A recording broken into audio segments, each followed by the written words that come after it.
Hey everyone, I want to make a quick brief video. I hope you all are doing well because we're in a pretty sad situation with coronavirus, and uh, hopefully when you see this video, there's a lot of viewers, according to YouTube, watch my videos years after I upload them. So hopefully when you see this, we'll be in a much better place. But anyway, hope you're doing well. I'm gonna make a quick video, and I want to how to install LED retrofits for recessed lighting. Because I see a lot of installation videos, but they don't actually exactly point out how to install these. You just screw them in and you slide up into the light. So I've been having a lot of trouble with these because I just slide them up, but they kept falling down. Like, why are they going in place?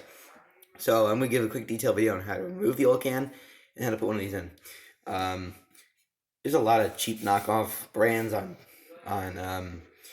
Amazon. However, they aren't really, some of them aren't listed. So, but the original Halo by Eaton is probably one of the best out there in terms of efficiency, and it's a little more expensive than the cheap ones you find, but definitely the way to go.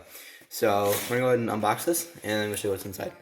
In the box, you're provided with instructions, the light, a gasket, comes pre-attached with the pigtail, and an extra set of screws in case you need them that's falling apart. I want to point out some of these recess lights you will get by Eaton has a ground wire coming out of it. If yours does that, I'll show you how to properly ground these. It's actually not that difficult. You just remove the wing nut from the can light and you just screw the ground wire to that. Very simple, but this particular model does not come with it. But the previous one I had, I actually bought because it wasn't. I had to buy it and then I returned it because it was not the right Kelvin to match my previous lighting. So that's that. But we're gonna go ahead and install this, and I'll give a brief video. I also want to point out, if you do need tools, I highly recommend a pair of needle nose pliers. And maybe if a lot of your Phillips screwdriver, usually this is not necessary, but if you're modifying the light, which is not necessary if you need to make a repair, it uses Phillips number 1 screws. You want to make an adjustment, it's Phillips number 1, but that's not really necessary. Alright, so let's go up to the can. I also want to put out a disclaimer. Make sure your switch is off. If you have a three-way system, make sure they're both off at both ends. Even better, turn off the circuit breaker.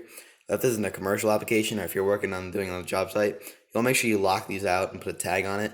But if you're doing this as a DIY installation, I wouldn't worry about that much. Just put a little note saying, because if you go up there, you're going to get a nice little hit. And it could be extremely dangerous when you're on a ladder or a stool trying to get these to these. And to point out, I've already removed my previous light trim, but a lot of times when you have these trims, when you put the light bulb in, they will be held in by clips, spring clips, and you'll need to use either your hands or possibly needle nose pliers. So that's where the needle nose pliers come in to remove the old trim. But it's very simple to remove. Just make sure you remove it out completely, and you'll be good to go. So next, take your pigtail and simply just screw it right in the light socket. Also, you want to make sure that you take your wing nut, loosen up the wing nut, and make sure that the actual fixture is pushed up. Here, I'll put my light on so you can see this better. Torch on. This is your wing nut. You want to make sure this is pushed all the way up, and then tighten the wing nut all the way up. At this point, you would actually remove this slack nut completely, and you would attach, if your model had it, the ground wire to that, and then put the wing nut back on. That's your bond for the ground. So next step is important. In the box, you're included a gasket. To code, you must install this if you are in a damp location, outside in your shower. A lot of times these are installed, or it's just a good idea to have them as like an extra insulator for extra insulation for to insulate winter cold. But a lot of times when the sheetrock is installed, it's not perfectly level. So I have been having trouble with these gaskets, like a normal hallway, that they don't perfectly seat the light, and it's kind of lopsided. It doesn't really look good. So if you're in a damp location, what I just said, you have to suck it up and install these. But regular hallway, you can get rid of the gasket and just put the can in. So that's what I'm gonna do. So next, you're given a male connector on the light. You want to mate that with the, they're giving you a male on the light, and you're giving a female on the, I mess it up. you are given a male on the pigtail and a female on the light. So we're gonna go ahead and plug these together. So now we've snapped them together, make sure they're nice and tight. This is important.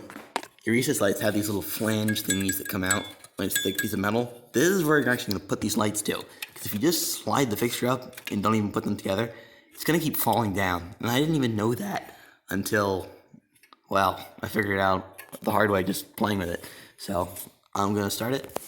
The next one we're gonna do is, I apologize because it's gonna be kind of hard, but you squeeze it together with your fingers, just like that, and then you kind of slide it in and try and get it just like that. And the next item, we put the camera light on. So what we get here, get the connector out of the way because it might interfere with you. Pinch. And hold on.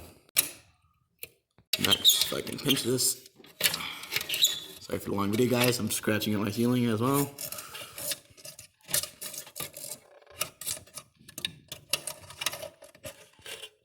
Now it's ready to go. And now it's the easy part. We just slide it in.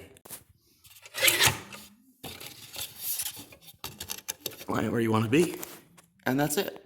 And it's all up, ready to go. So you just gotta push it up, and you can kind of fudge it if you need to align it. Just want to line off so it's not blinding us. But then you can kind of turn it off and align it where you need to be. And it's all good to go. So if you guys, this was the video, thumbs up. I'll see you later.